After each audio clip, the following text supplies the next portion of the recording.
Today we'll be working with an elapsed time word problem. The problem goes as followed. Elena goes to history class at 10:15 a.m. Her favorite class is art, where she'll get to paint. If Elena has art at 1:30 p.m., how long must she wait until she can paint in art class? By looking at this word problem, we have identified the starting point in time when she goes into her history class at 10:15. Her ending point in time would be 1:30 p.m. because that's when she starts her favorite class, which is art, and she'll be able to paint. In order to solve this word problem, we'll be using the linear method, shown here with the timeline below.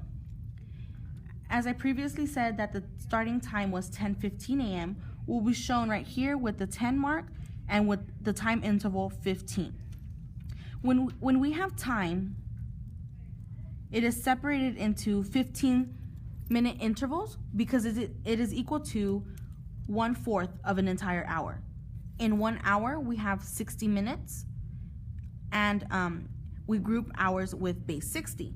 It is similar to base 10 when we have 10 single units to form one rod, and we have our base 10. So when we have 60 individual minutes, we'll be able to form 1 hour. Making our connections from base 60 to base 10 will help you solve this word problem. So by beginning at 10:15, when she enters her history class, we need to make 60. We need to build our 60. In order to do that, we can use our 15-minute intervals by showing a little jump here, putting a 15 on top, showing another jump from the 10:15 to 10:30, and from 10:30 to 10:45 is another 15. In order to get to 11, to the nearest hour where we make 60, we need one more jump, which of 15. So starting at 10:15 here, we have shown one interval, another interval, and another interval, each interval equaling 15 minutes. Now that we have made 60, it is easier to determine our elapsed time since we have made our full hour. We are now at 11. And since our full hour is 11, we can go and make 60 more, which was 60 minutes, as 60 minutes equal 1 hour, and go from 11 to 12. And that is 1 hour. And since our time that she has art class is not until 1:30 p.m., we also can go from 12 p.m. to 1 p.m. Notice how she initially started class at 10:15 a.m. and now we are in p.m. This is a misconception that many children have where time changes from a.m. to p.m. and assuming that at noon, time will go to the number 13. But since we group hours by 12 to form another, one, we must know that since we have reached 12, we start all over and go into 1.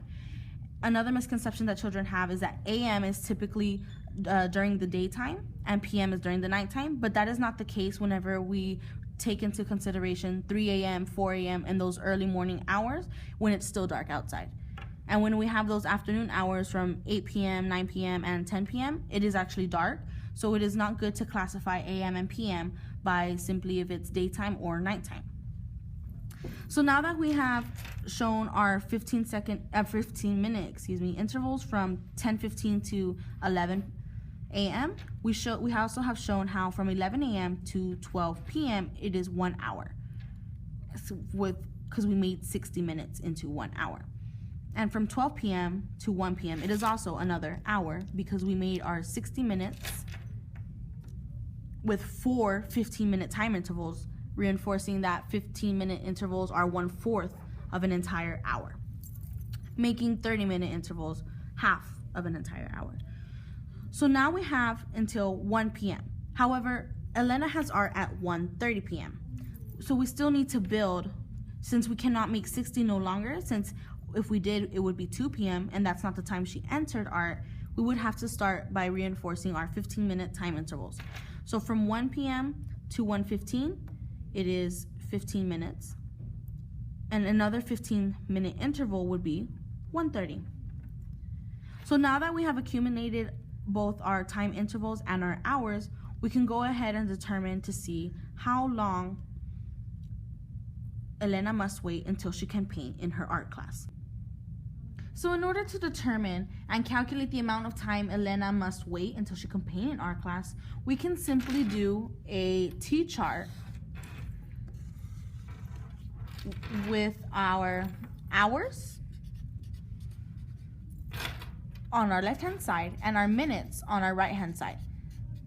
This is because 60 minutes will regroup into 1 hour, as 60 minutes equal 1 hour. So in order to do that, we can calculate our different loops here of different time intervals. So we have 15, 15, 15, 1 entire hour with 0 minutes, because the 60 minutes were able to regroup into 1. Then I have another hour. Notice I'm just counting where I just jumped across for every time interval. I have another 15 minutes and another 15 minutes. So as previously stated, when we were reinforcing our 15-minute time intervals as fractions, because 15 minutes is equivalent to 1/4 of an hour. So considering that in mind, I can have 4 15s, because 2 15s will make 30, and 2 more 15s will make 30. Remember, our goal is to always make 60 first. When I have 60, I know that this is going to be 1 hour. So after using up and checking off our 15, 15, 15, and 15, I am left with what? Just this ungrouped minutes of 15-minute time interval. So now I can just simply count how many hours I have. 1, 2, 3. And notice how I'll be separating them with a semicolon, as I did on my timeline. So the amount of time that Elena has to wait until she can paint in our class is 3 hours and 15 minutes. Thank you.